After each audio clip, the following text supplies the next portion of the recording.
Bhagavate Vasudevaya. Om Namo Bhagavate Vasudevaya. Om Namo Bhagavate Vasudevaya.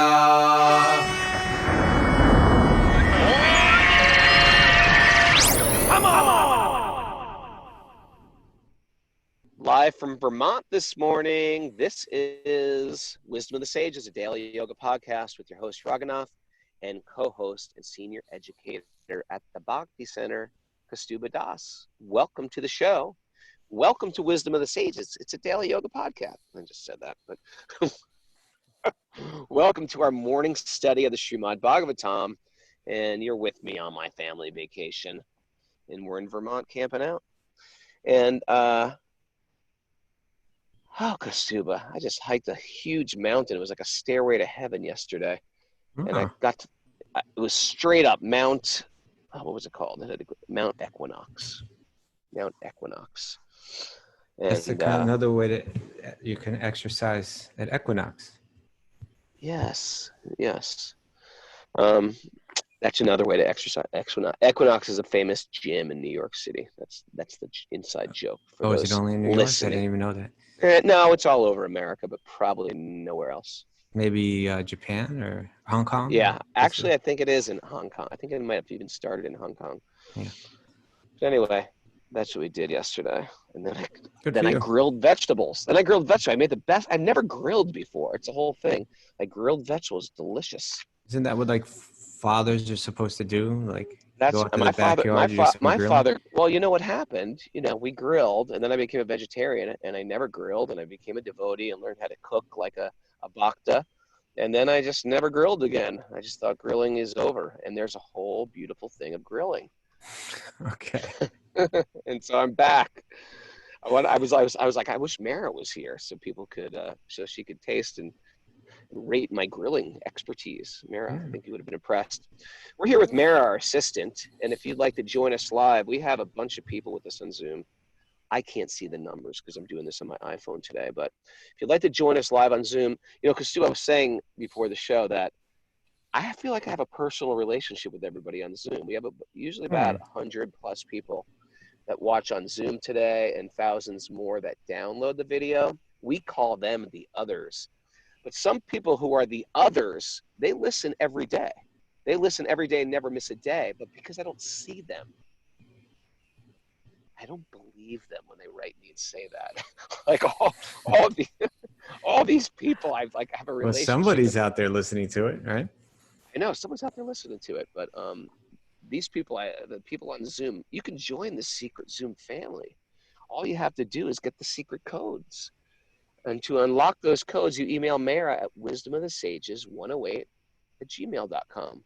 Now, there's a lot of ways to email people and text people and WhatsApp people and Instagram. Don't do any of those ways. Me and Kaustubha already got our hands full with answering messages.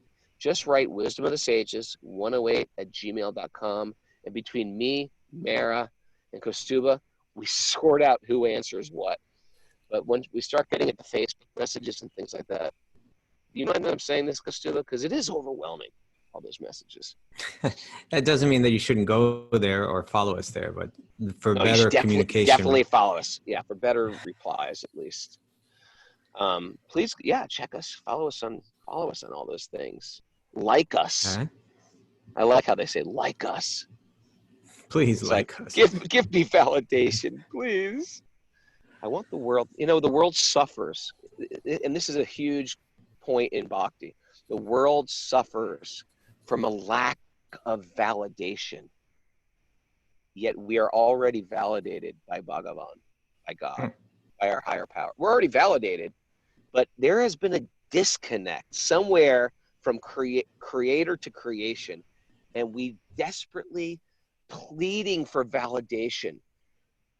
On my left, in front of me, on my right, who will tell me I'm okay? And in that desperation, we will do anything. We will jump through any hoop. We will sometimes sacrifice our integrity, our morals. We'll dress anyway. I'll get a tattoo, a haircut, just for somebody to say, hey, thumbs up, you're good. You know, I tell you, Kaustubha, this is what I'm thinking. This is why I think social media is getting even more detrimental now, because they say it's one of these, it's really disturbing, especially for teenage girls, they say, about how, because people just get at, it's like, people are just going out looking for people to hate. It's like mob lynching back and forth. It can cause so much emotional distress, wreck your immune system, depression. I've really been on a lot of social media fasting. I do a lot of it lately now because I feel like it's more toxic than ever.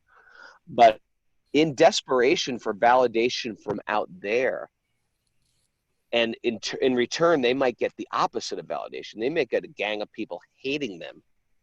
It crushes the person. Instead of giving that quick fix, they get the opposite.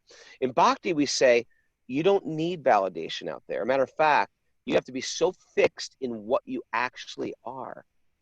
You are validated by Bhagavan, by God, by higher power, by sweet baby Krishna, by whatever name you want to give God.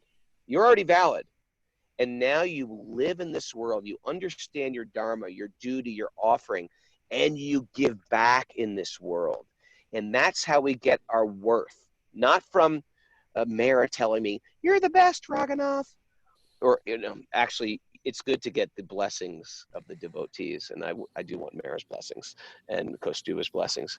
But we're not trying to please the whole world. We're trying to please Krishna and the other people and our teachers. And we're okay with that. That might be just a small handful of people in this world. I'm not have to run around and satisfy the whole world. I'm going to kill myself otherwise like that. Our worth comes from our worthy activities in this world. That's why a big part of this self-discovery is to discover what our offering is in this world. And we're at a great place in the Bhagavatam, a new chapter, right, Kaustubha? You want to talk about it? Sure. So we're going to start. Well, shall we chant our invocations and then get into it?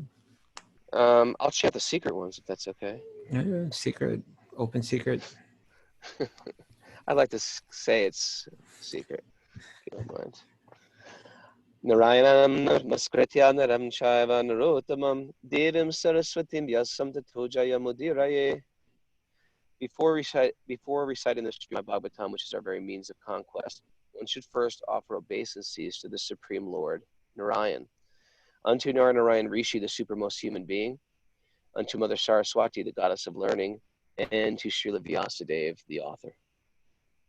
Nasta priyeshva badreshu nityam bhagavat sevaya bhagavati uttama shloke bhaktir bhavati naishtaki, by regular attendance in classes on the Bhagavatam and by rendering service to the pure devotee. All that is troublesome to the heart is almost completely annihilated, and loving service to the Supreme Lord, whose praise with transcendental songs is established as an irrevocable fact. Om Jnana Tamarandasya Gyananjana Shalakaya Chaksurunmadatam Yena Tasmai Shri Gurave Namaha. It's a brand new day. It's a brand new chapter of the Srimad Bhagavatam. How Pariksit, I thought we decided we're going to call him Prickett. It's pronounced different ways. There's the Bengali way and the Hindi way. We're going The with Bengali is a little easier on the Western ear. Yeah, Pariksit. How Pariksit received the age of Kali. It's a tough gig. You know, it's like Being inheriting. King? What's that? Being king? Well, being a king is a tough gig enough, but imagine being the king. It's like inheriting, okay, United Airlines is about to go out of business. And guess what, Kaustubha? You're the new CEO. Congratulations. It's like, what? You've got a bunch of disgruntled employees. You're trying to get over the airline dip in through COVID. Airline sales have been low, and you're going to inherit this whole thing. So here's Maharaja Pariksit, and he's inherited the kingdom as Krishna has left the planet, as Kali Yuga is setting in. It's like, oh, great. This is going to be good. And he dives right into it here, how he received the age of Kali. And it's good lessons for us here. Yeah, what's this chapter is going to build up to a conversation, a very fascinating conversation. In this conversation, it's said that Vishwanath Chakravarti Thakur, this very important saint and Bhagavatam commentator, he shared that Marge Prickett, through his meditation, he saw this conversation with his, what he calls his mystic eyes. And it was a conversation between Dharma, the personification of Dharma in the form of a bull, with the personification of the earth in the form of a cow. And the two are talking to one another. And Dharma is like injured, beaten down. And the earth is suffering, seeing that Dharma is suffering. And it's a very fascinating way to frame it. It's almost poetic and sad. It brings out emotion and sad, especially with this personified analogy of a bull and a cow.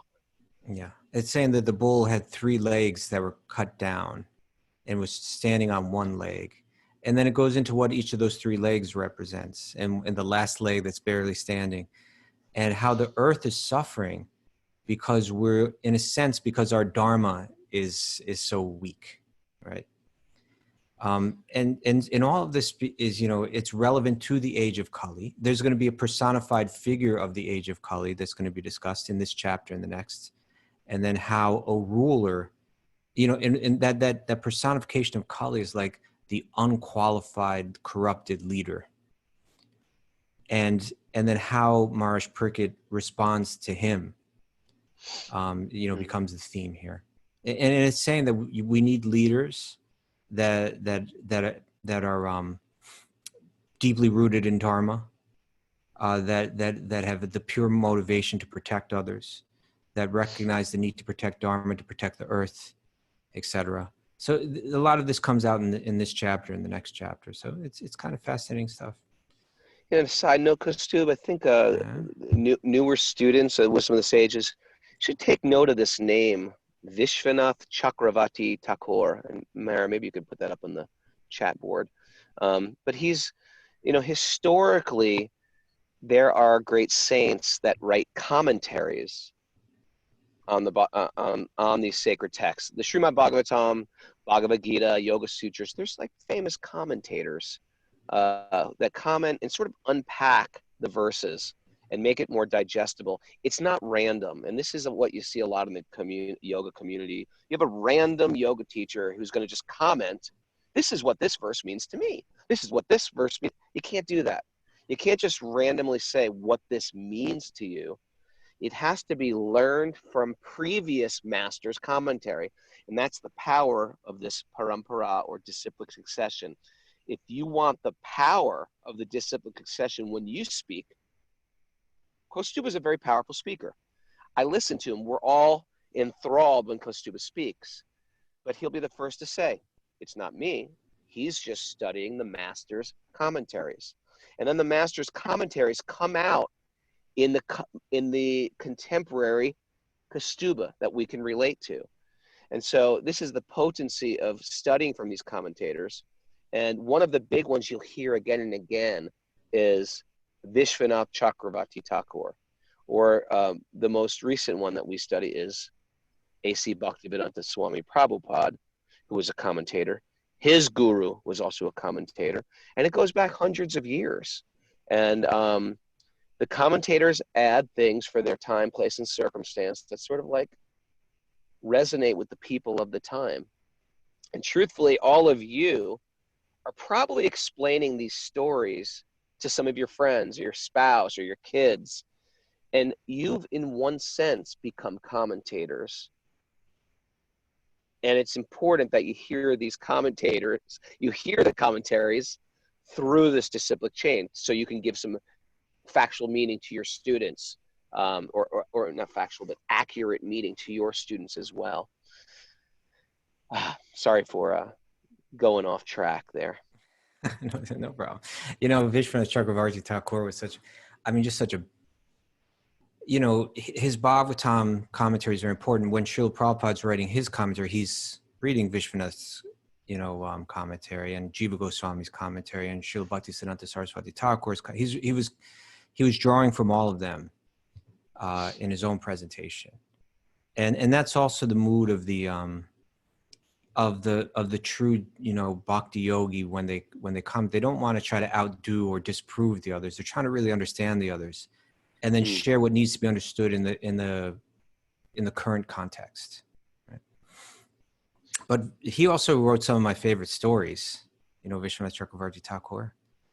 He wrote that book Sri Chamatkara Chandrika, Moonbeam of Sheer Astonishment, which are these 4 stories of Krishna just like at his most playful and clever, where he dons different disguises and yes, they're hilarious. Actually, they're really hilarious, but they're really beautiful too. It's almost worth doing a whole show on Vishwanath Chakravarti Thakur, because he was like one of these. He was not an ordinary man. First of all, he was one of these, prodigies, like brilliant, one of those persons beyond a bright light, like a beacon of light, and like Sanskrit. When did he live in the I think 1600s? I think about 350 1700? years ago, something like that, or 400 years ago. I don't know the exact dates. Incredibly prolific writer. And he was like sort of a mystic. He would go into the Bhagavad Gita in meditation and hear underlying conversations between Krishna and Arjuna. And his commentaries on the Gita, on the 10th canto, the Srimad Bhagavatam, are like they're works in themselves. And we got the dates here from Mara coming through. Mara. Executive producer, 1626 to 1708. Wow. Imagine meeting someone like him. Yeah, well. Although they could be saying that about you. Imagine meeting Kaustubha. I don't think it's 500 years from now, they're like these archive. He had this ridiculous podcast. Yet he was so merciful and let this jackass on the show with him. Okay. So shall we start to read? Yeah, please. Oh. Okay. So I got my computer up today. Oh, you do? Look at you. Okay, so you want to do the reading? You know what? Yeah, I want to do the reading, Kaustubha. Okay. Read it. Okay. And you just tell me when to stop or when to go. I was thinking let's go a little faster. We took us weeks to get through the last chapter. Not that that's bad, but well, there is a beauty, and I got this, you encouraged me in this way too. Just going through these texts and reading and follow the story, because sometimes the purports are very long. Text 1, Sutta Goswami said. So Sutta Goswami is explaining this to the sages of Naimisharanya. They're one of the narrators. O learned Brahman, Maharaj Pariksit then began to rule over the world as a great devotee of the Lord, under the instructions of the best of the twice-born Brahmanas. So he's led by his ministers. He ruled by those great qualities which were foretold by expert astrologers at the time of his birth. Which we had read in previous chapters. Don't let me go chasing squirrels on this one, because I could really get into this. If the astrologers predicted all these at birth, if the astrologers predicted all these at birth, how much free will did he have in this lifetime, Maharaj Pariksit? Did he have a lot of free will, or was everything destined to be? That is my question, but I'm not going to ask it. Okay. It's the old free will versus destiny question. Okay. Kaustubha's giving me no traction, so I'm just going to go. King Prickett married. You said you weren't going to ask it, so I'm just following I know, your but lead. sometimes. King Prickett married the daughter of King Uttara and begot the 4 sons headed by Maharaj Janmejaya. Maharaj Pariksit, text 3, Maharaj Pariksit, after having selected Kripacharya for the guidance as his spiritual master, performed 3 horse sacrifices on the bank of the Ganges. Now, if you are unfamiliar with the word horse sacrifice, it sounds pretty bloody and gross. It wasn't. It was a horse rejuvenation ritual. Yes, Right? it was just the that's opposite. what we established. Yeah. Yes. These were executed with sufficient rewards for the attendants. And at these sacrifices, even the common man could see the demigods. Amazing. Very interesting. Even the common men could see the demigods. Right now, only people with special siddhis can see demigods. It's called Devadarshana. You ever heard that? It's a yogic siddhi where you can see the devas. But at this time, it was saying that everybody could see. Once, when Maharaj Pariksit was on his way to conquer the world, he saw the master of Kali Yuga, who was lower than a Sudra, disguised as a king, and herding the legs of a cow and a bull. The king at once caught hold of him to deal sufficient punishment. So that was, in other words, unqualified leaders hurting dharma and the earth. We can see it that way. Sure. It'll play out that way. Just like if, in a family, if a parent does something, if the parent's taking the heat for whatever the child does, so, your kid breaks stuff, someone else's property, the parent takes the heat. So the king, or if you're a leader, you have to be a little bit more responsible. This is a whole thing in the Vedic paradigm. The leaders have to be incredibly dharmic. I think the whole feudal system thing, which you learn in 8th grade, the divine right of kings, that might have even originated in India, because there's this concept that the kings are supposed to be meticulous in their behavior. So once Maharaj Pariksit is seeing someone dressed like this, and he's ready to chastise this person because he's the emperor. Actually, in the verse it says, once when Maharaj Pariksit was on his way to conquer the world, and Srila Prabhupada was careful to mention on the commentary by saying it that way, it wasn't that he was going out for self-aggrandizement, but his purpose in going out was to see how things are going, to see that dharma is being maintained, to see that the earth is being maintained, like that. It's like he's doing his rounds. Yeah. Now, one of the head sages said, why did Maharaj Pariksit simply punish him? Why did he? Why did Maharaj Pariksit? Why didn't he kill him? Is he saying? Why? Oh, yeah. Why did he simply punish him? Why didn't he just kill him? Since he was lowest of the Sudras, having dressed as a king and having struck a cow in the leg. Please describe all these incidents if they relate to the topics of the Lord. He said, if you're talking about them, they must relate to the topics of the Lord, so please share.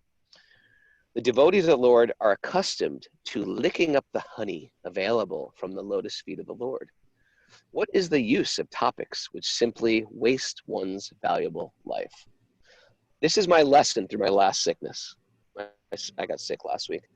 Is I've been listening to things that are intriguing, but they don't, if they're not of the topic of the Lord or help me become more God conscious, they're wasting my time. Between my sickness and doing that interview we did a few weeks with Karnamrita Prabhu, who was in Vrindavan with cancer, I'm getting all these like wake up calls. Wake up, Raghunath. Wake up, Raghunath. Wake up, Raghunath. We always talk about this too. Life is short. Life is short. Life is short. What am I wasting my time doing? Having you as a friend, Kaustubha, having the accountability of this Srimad Bhagavatam study group, you start to cut the fat of what you're doing in this material world. And I think it's one of the signs of you're getting more and more serious about your spiritual path. You start to cut the fat of the things that aren't actually fulfilling who you really are, what you're meant to be, and what you're meant to offer to the world. I like that. Just had to share that. Okay, thank you. Just had to share. All right. O Sutta Goswami, there are those amongst men who desire freedom from death and get eternal life. They escape the slaughtering process by calling the controller of death Yamaraj. As long as Yamaraj, who causes everyone's death, is present here, no one shall meet with death. The great sages, having invited the controller of death, Yamaraj, who is the representative of the Lord, living beings who are under his grip should take advantage by hearing the deathless nectar in the form of the narration of the transcendental pastimes of the Lord. Want to explain that in a very simple way? That Yamaraj was actually there with the sages in Naimisharanya. So in one sense, there's a thing going on where they're saying when you hear and chant the glories of Krishna, when you directly, that the process of hearing about God directly is like, it's amrita, it's nectar. But amrita also means it's like, it's deathless. You transcend death through it. And that's even illustrated here as like the Yamaraj, who's kind of like the god of death, is sitting right there with them listening himself, you know. So what is the question of any fear of death? He's sitting here right with us, absorbed in the same thing that we're listening to. That is a nice way to. Thank you. Sure. Lazy human beings with paltry intelligence. That's a great word. Lazy human beings with paltry intelligence and a short duration of life pass the night sleeping and in the day performing activities that are for naught. That's So Sutta the speaker said, while Maharaj Prickett was residing in the capital of the Kuru Empire, the symptoms of the age of Kali began to infiltrate within the jurisdiction of this state. The symptoms of the age of Kali. When he learned about this, he did not think the matter very palatable. This did, however, give him a chance to fight. He took up his bow and arrow and prepared himself for military activities. Now, are we out of the analogy? Or are we in the analogy? Or just saying that this...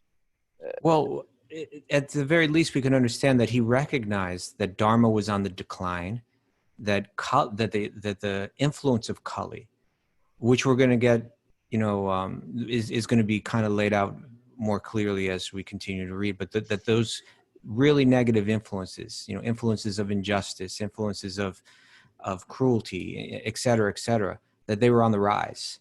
And so he's getting up and he's going to do something about it. He's not going to perpetuate it or allow it. He's going to correct it. Okay. So Maharaj Pariksit sat on a chariot drawn by black horses. His flag was marked with the sign of a lion.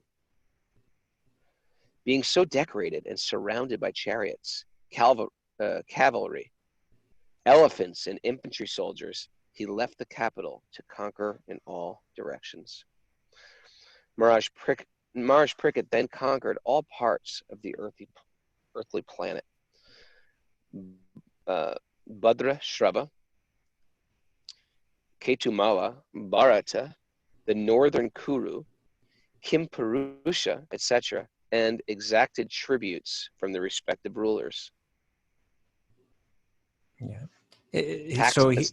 Taxes. He's taxing them. And I think I don't know if it's commentary or this verse, but Prabhupada says it's like a cloud. That's the way that it's meant, that rulers are meant to work, that like a cloud gathers water and then distributes it.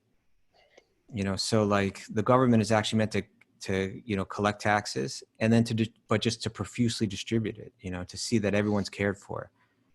And so that's what he's doing here. Wherever the king visited, he continuously heard the glories of his great forefathers, who were all devotees of the Lord, and also of the glorious acts of Lord Krishna. He also heard how he himself had been protected by the Lord from the powerful heat of the weapon of Ashvatthama. People also mentioned the great affection between the descendants of Vrishni and Prita, due to the latter's great devotion to Lord Keshava. Prita is Kunti. Arjuna's mother, his great grandmother. Yeah.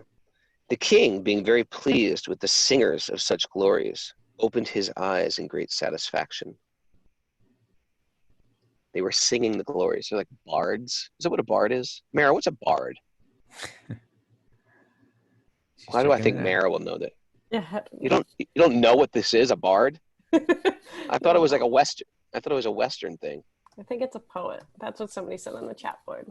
Yeah. A poet, traditionally one reciting epics and associated with a particular oral tradition. Yeah, but reciting epics, and these epics were all in prose and poetry. So they come in and they chant the glories of the Vrishni dynasty and Kunti. The king, being very pleased with the singers of such glories, opened his eyes in great satisfaction. Out of magnanimity, he was pleased to award them very valuable necklaces and clothing. Maharaja Pariksit heard that out of his causeless mercy, Lord Krishna, who was universally obeyed, rendered all kinds of service to the malleable sons of Pandu by accepting posts ranging from chariot driver to president to messenger, friend, night watchman. Krishna was a night watchman. Mm-hmm. I guess he was. I'm not going to picture Krishna in a night watchman outfit. According to the will of the Pandavas, obeying them like a servant and offering obeisances like one younger in years. This is so adorable, huh? Krishna played all these roles for them.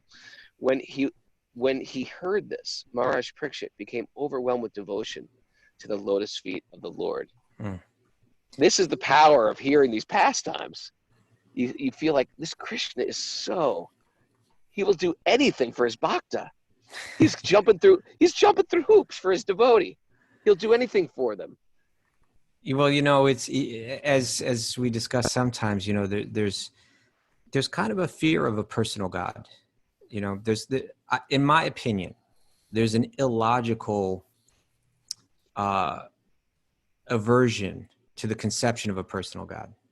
I don't think it's illogical. I think it's a transference from our fear of authority figures like our dads or well, that's or what our I'm saying. parents. It's emotional. Right. It's not logical. It's not based on reasoning. It's based on emotion. Yes.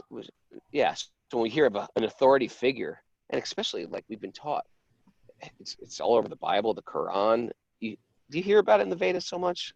What? A brutal God. I've read it in the Quran. I've read it in the Bible. Yeah. Well, especially when you get to Bhagavatam, you get this very sweet picture of Krishna. And here we're reading. You see, here's Maharaj Parikit's a king. He's going around to the various kingdoms. He's being received there, and like you're saying, the bards come out, right? The sages come out, and they start to share stories and they tell the epics. But so much of it is actually related to Maharaj Parikit's relatives, his grandparents, his great grandparents, etc. But it's not that he's just hearing it about kings, but like we heard yesterday, that his relatives were what was it, Bhagavad Priya, I think it said, Bhagavad Priya, that they were all very dear to Krishna. So in hearing about his own family, he's hearing about Krishna. And he's not only hearing about Krishna, now again, when we're talking about this personal conception of God, it's not that he's hearing of Krishna only as like this great all-powerful judge. But it says here that the Pandavas, the words used here is malleable. And that's also something we don't like. Like, why should I be malleable for you? Why should I bend according to your desire? We hate that word. Malleable? We hate it, right? It's like our minds are being trained that that's a sign of weakness, and that like a dynamic, well-adjusted person, they do exactly what they want to do and they don't care, and there's some truth to that if it's if it's headed towards truth, if it's aimed towards truth. But most of us Right. are just selfish, you know. What good are those good qualities if they're based on selfishness? Yeah. You know. So it's Go saying that the Pandavas, that they were malleable to Krishna's will. But what we're seeing here is that Krishna was just as malleable to them. That this is called love. That I bend to please you. Out of my own desire to please you, I bend, and you bend out of your own desire to please me. We serve one another. We naturally serve out of love. So now Prabhupada writes this in the commentary. He says, Lord Krishna is everything to the unalloyed devotees like the Pandavas. The Lord, and when it says he was everything for them, he's not meaning, it certainly could mean this, that, you know, like you are my everything. But what it's saying is that Krishna became everything for them. Krishna would do anything for them. So he says the Lord for them he was the Supreme Lord. He was their spiritual master, just like we see in the Bhagavad Gita. He's the instructor, the worshipful deity, the guide, but he's also the chariot driver, right? He's the menial servant. He's the friend, the servant, the messenger, and everything they could conceive of, the night watchman, right? Yeah. And thus the Lord also reciprocated with the feelings of the Pandavas. They were malleable to him, and he's reciprocating and malleable to them. This is called love.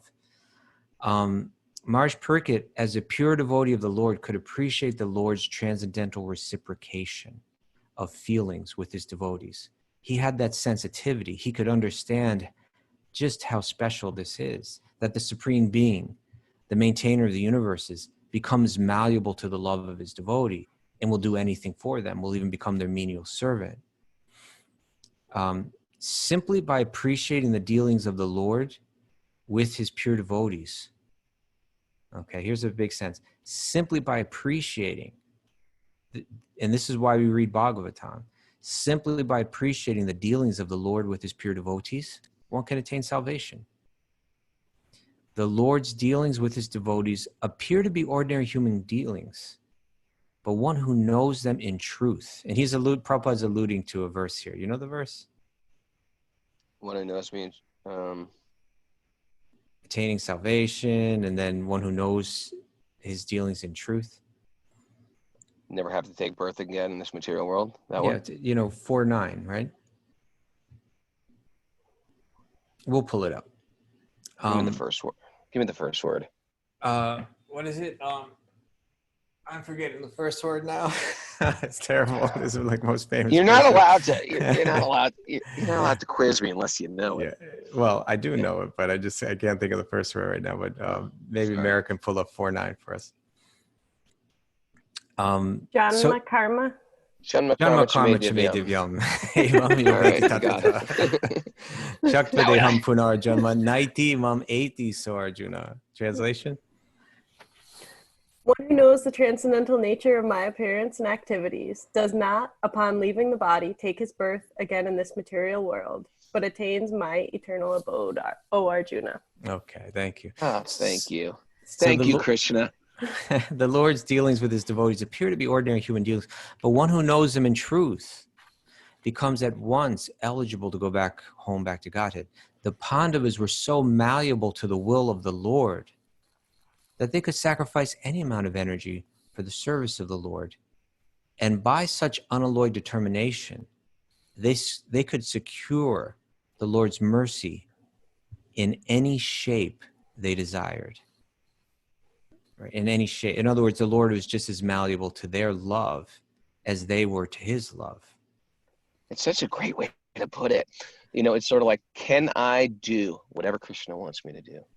Can I do whatever Krishna wants me to do? Will I be able to? Krishna, you want me to let go of this? I'm letting go. You want me to embrace this? I'll embrace this. And having that ability to move in this world. First of all, there has to be we have to be endowed with the sensitivity to this is what Krishna wants. I know it.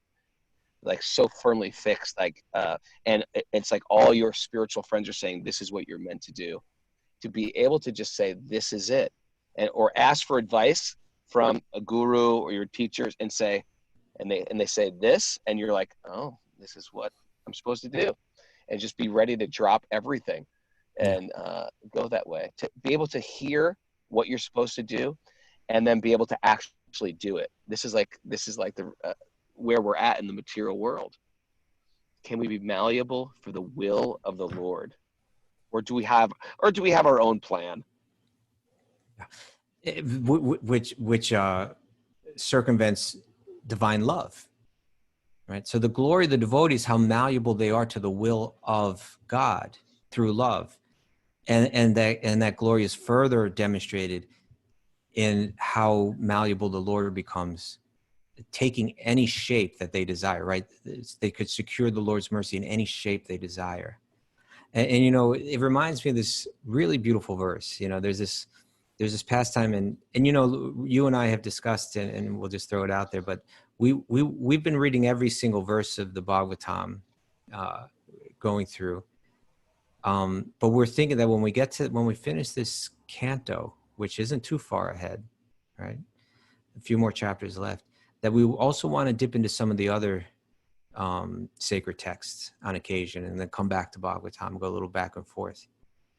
And in the Chaitanya Charitamrita, which is just such a wealth of, you know, wisdom and beautiful verses, that there's a verse that's shared by, it was this one sage, his name was Raghupati Upadhyaya, and Sri Chaitanya met him and asked him, please speak to me about Krishna.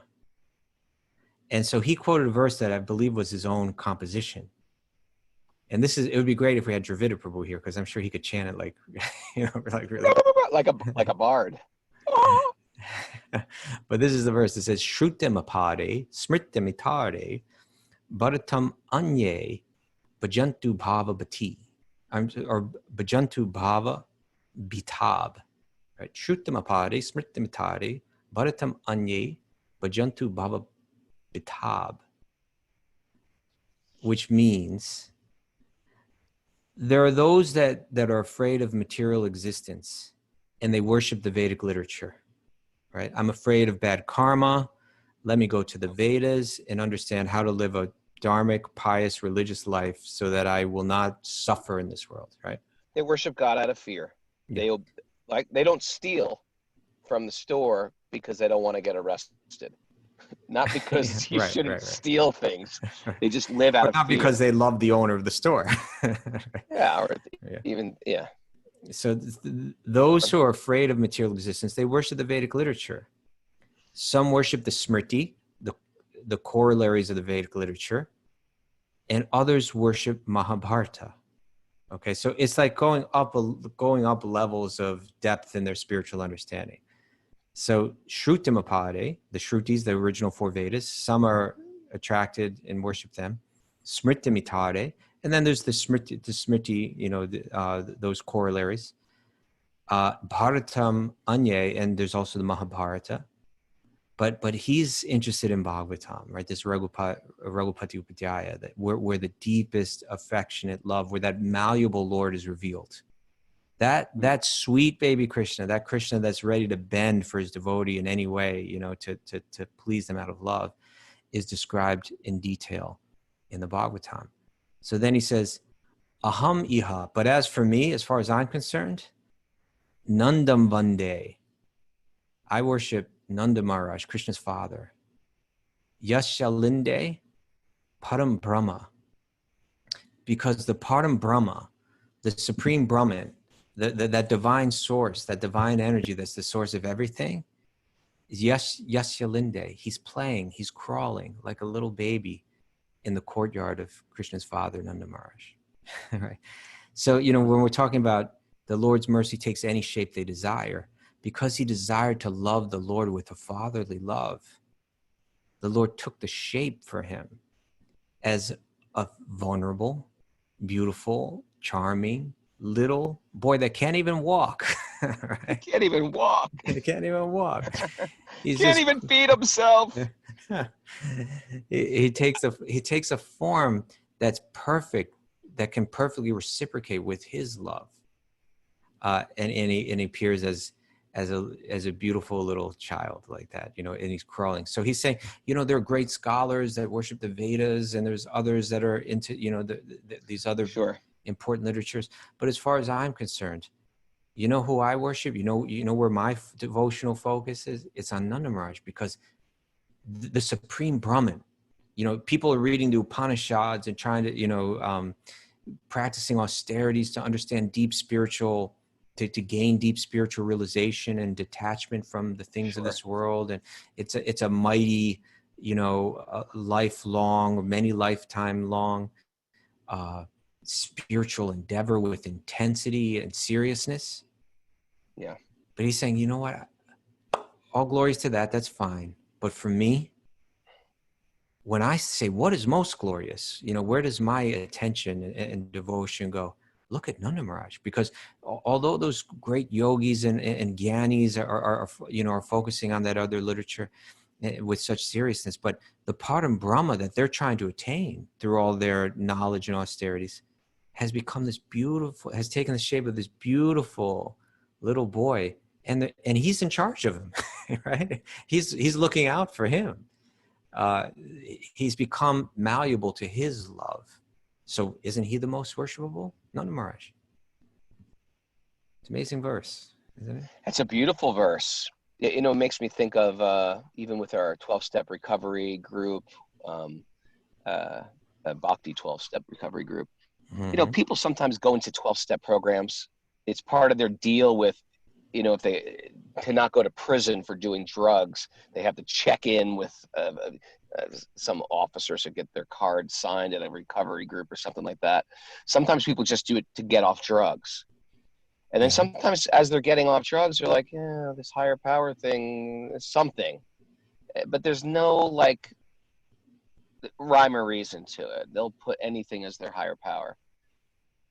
Then slowly and slowly, especially with the ladies that we have, our whole group, the whole group actually, they're realizing, actually, I want my higher power to have form and to have reciprocation and have a face and have a name. And it becomes much, much more than I'm doing this just to stay off drugs.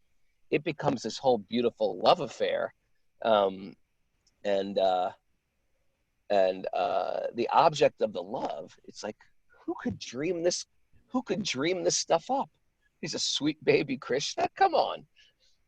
It's like, it's actually, it's such a, I mean, if you're not in this club, the whole thing almost sounds bizarre. You know, if you try to explain this to anybody else. You know, and I'm sure you've tried. well, you know, it's interesting, but it's a fact. Like if you just hear it, you know, and approach it very superficially, it can sound bizarre or silly, or okay, you got your charming little your little idol, your beautiful little folklore, your little doll. Yeah, you have your charming little folklore about this, but actually, even those that don't have the faith necessarily, but there are scholars that can appreciate this, like, because if you actually go into it, if you actually study these Chaitanya Charitamrita and Bhagavatam, if you really study it, if you actually really study the works of the Goswamis, you know, Sri Chaitanya's disciples who elaborated on these books, you'll see that there is a theology and philosophy here that it's not ordinary. It's as dense as any of the great Western philosophers. I know, right? It's very thorough. It's not like in the West, we're really thoughtful. We've gone deep into all this stuff. We broke it down. We've got stoicism, and but the people in the East are just believing these fantastic myths. No, there is a bridge between there, and the great saints have created that bridge. It's there if you want to study it. Yeah. If you're into philosophy and ripping things apart mentally, intellectually, it's there for you to go for. And these great saints who came before, they've done it. They've written it down. There's books on it. Yeah. And if you just like the stories there are also, but it's important to hear the philosophy. As a matter of fact, it's everybody's important. It's everybody's like sort of duty, whether they're into it, to hear the Bhagavatam regularly, even if you're not super intellectually inclined. because it does go back just to hearing these pastimes of Krishna. But I just wanted to share, we were saying earlier, if we want to know how we can be malleable to Krishna in this world, to our calling in this world, if we want to know, we want to be able to hear that whisper, because it's out there, but I'm often not tuned in or listening. This hearing of the Bhagavatam, what we're doing on our Wisdom of the Sages, us chanting japa, and if you haven't done that, you get these mala beads, these 108 beads, and you chant this Maha Mantra, Hare Krishna, Krishna Krishna, Hare Hare, Hare Rama, Rama Rama, Hare Hare. It's not an ordinary mantra. It's a Maha Mantra, powerful, the most powerful mantra. And it starts inviting, or it starts to like, almost like fine tune the radio receiver. Ever remember when we were little, we're trying to get in a radio station and you have to like really like get between channels to get that late night punk rock, college station in. I don't know. WFMU, what are you listening to? WFM, yeah. I would listen to all these like Bridgeport University, late night hardcore. So you have to fine tune it. There is Krishna speaking to us in a whisper, but I'm so tuned out.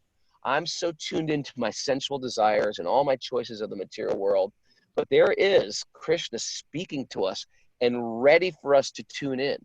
As soon as you tune in, that whisper gets louder and louder and louder, and it starts directing all of our choices. That was beautiful. Look at Oh, that. Mara! My job is over. That's the DJ. Thanks, everybody, joining us for Kaustubha. Hey, Thanks we got for enlightening me again. Hey, on Patreon, I put up a 2-hour talk on the Sage of Steady Mind to the Russian Sangha. Those Russians are just such great people, such sincere devotees. Incredible. So that's on Patreon. Wisdom of the Sages is a community-supported podcast. If you like what we're doing, go to patreon.com/Wisdom of the Sages and join our big Patreon community. It's a growing thing with yoga classes every day. Aaron, who's on yoga today? Lori Pag.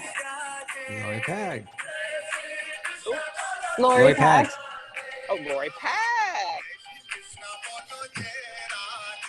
And Lori on Pag, one of our great yoga teachers out there.